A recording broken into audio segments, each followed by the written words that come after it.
Majuto ni mjukuu, huja baadaye. Majuto ni mjukuu, huja baadaye. Hello and welcome to Level Up Tuesdays, where I share with you strategies of success, especially as you're learning Swahili. So, this week's saying invites us to think about regrets. And often we think about regret when it comes to things that we did rashly and maybe failed. But the most biting type of regret is the type that you regret you did not get to do something that you always wanted to do, or you let fear hold you back. Okay? So, is that what you're struggling with right now with your Swahili journey? Maybe you started thinking about it, you started wondering, okay, maybe I can speak Swahili. You started dabbling, and then something along the way told you, I'm not cut out for this. I am too old. I'm too busy.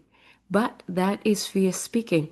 Are you going to get 5, 10 years from now and go like, man, at this point I could have been fluent in Swahili, but I did not keep going. So this saying reminds us to really honor our deepest desire and go after what we want to go after, especially if it's really important to you.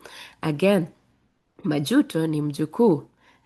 Huja baadaye. Regrets are like grandchildren, they come later. So at this point, you might think you're okay with that decision.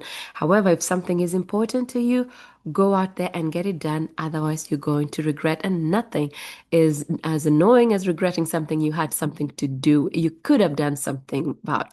So our grammar point also comes from this particular saying, Majuto ni mjukuu. I want to emphasize the ni part because when you're working with adjectives or you're describing a noun, you're going to need ni. You're not going to be conjugating. It does not change depending on whether it's plural or singular. The ni is always there. So for instance, I could say, I am tall. Mimi ni mrefu. We are tall. Sisi ni warefu. So as you can tell, that does not change. And then huja baadaye. So we're entering into the realm of habitual tense. And this is a tense that we use to capture or denote events that happen regularly or habitually. For instance, mimi hunywa kahawa kila asubuhi.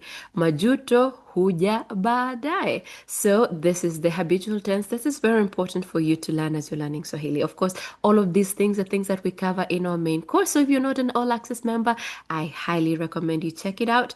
And if you already are, get back into doing your work and keep crushing it. I am so proud of you for working hard and pursuing your dreams. And as usual, I am rooting for you.